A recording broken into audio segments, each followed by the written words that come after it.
Hey YouTube, this is Clix Corner and I'm coming at you now with the issue of whether HeroClix gravity feed boosters are too expensive.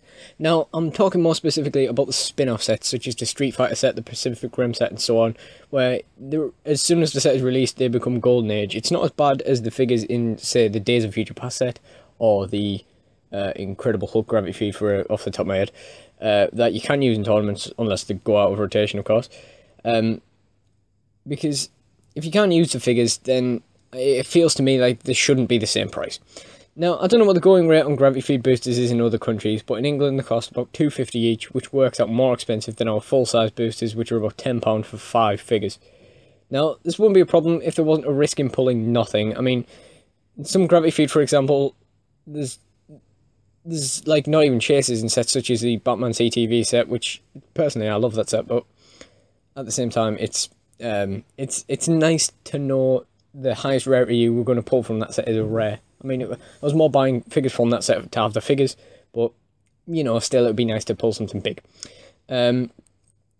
In regular boosters, regular size boosters, packs of 5s, you're going to get a lot less chance of pulling the same 5 figures as you would if you bought 5 gravity feed packs and ended up pulling the same ones. And let's face it, if you got 5 of the same figures, how much would you flip?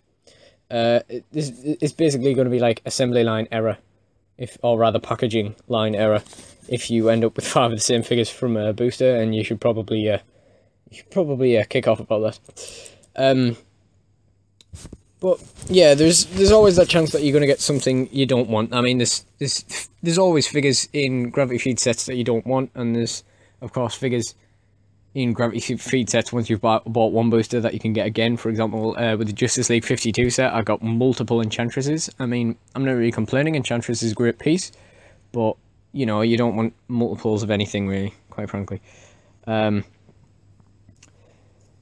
Especially when you're conservative with money like I am. I mean, you consciously know you've paid more, and then to pull nothing, it just hurts a little bit more. Like, if you go out and buy a regular booster and pull nothing, that's no big, that's the way it goes. But since it's one not even tournament legal figure, it does raise the feeling that you have wasted your money. I mean, you could say it's only £2.50, what are you complaining about?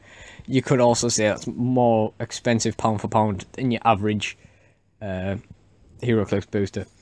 And it certainly feels to me that WizKids are trying to exploit the collectors out of their money by charging the same price for collectible gravity feeds as tournament usable ones. And I understand WizKids wanting to keep the game Marvel and DC at tournament level, but it feels to me that this shouldn't mean that collectible sets are the same price as regular gravity feeds. I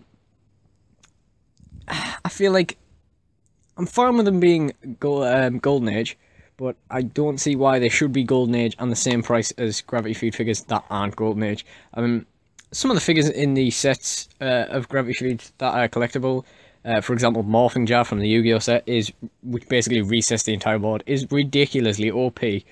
And I can understand them wanting to keep those out of tournaments, and perhaps that's how they justify the higher cost. I mean, more money equals more OP. That makes a lot of sense, I suppose.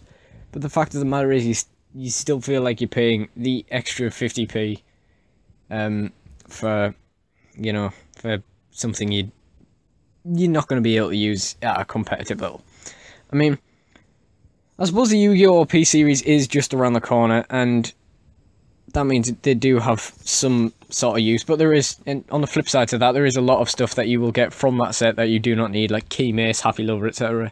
You're going to want to be playing Curse of Dragon and Guy the Dragon Champion, Summon Skull, and all the supers and chases, etc. And when you pull things like Key Mace and Sonic Maid, etc., you just feel a bit cheated when you paid £2.50 for them. And in other sets where, like the Lord of the Rings sets, where there is no OP event around the corner, I mean, I've definitely been able to sleep safe in the knowledge that my Yu-Gi-Oh! Figures will be useful at some stage. But in other sets such as the Street Fighter set, the Gears of War sets, etc., there's no real use for them. I mean, of course you can use them in casual play, but of course you're going to struggle to get your money's worth if you didn't pull a figure that you thought that you wanted. Basically, if you pull something really terrible and then there's not, like, literally no way to use it except in casual play, you're probably going to be a bit disappointed with that. And as I mentioned before, if you're tight-fisted and very conservative with money like I am, you're not gonna have a fun time with that. I mean, I remember a time when I think it was around Critical Mass time, maybe it was even Infinity Challenge, where you could get 2-figure boosters for £2. I mean, you could say that the increase in price is due to sort of worldwide inflation. Everything's more expensive these days. I mean, you just look at the regular size boosters, which are now 10 over here, and I believe they were about £5 around the time of Supernova when I actually started playing.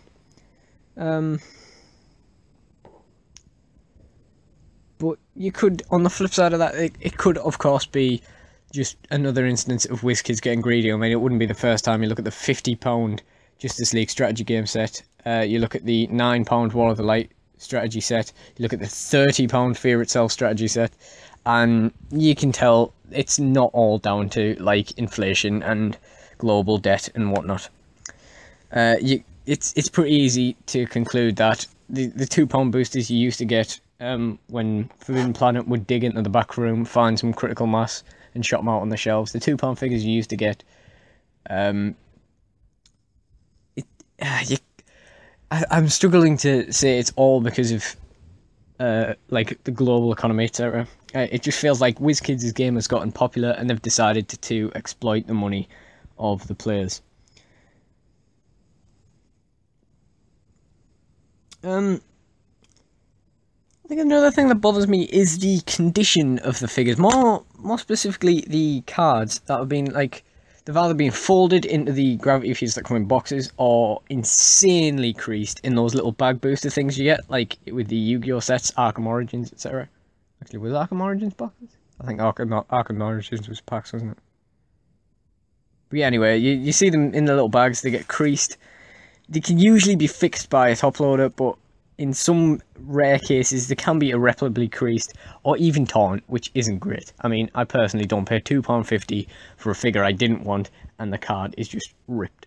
I definitely do not see that as a sound investment. So in the comment section below, tell me what you think about the matter. It could just be me, as I say, being very very tight with my wallet. But I personally feel that £2.50 for a single gravity feed figure is too much. If you like this sort of ramble, I intend to do a couple more. This is the first of many. I was touching on a sort of light issue for a start. I intend to talk about resources at some stage and whether they're overpowered and other such matters. So if you enjoyed this, please subscribe. I'll see you guys later. Have a good day.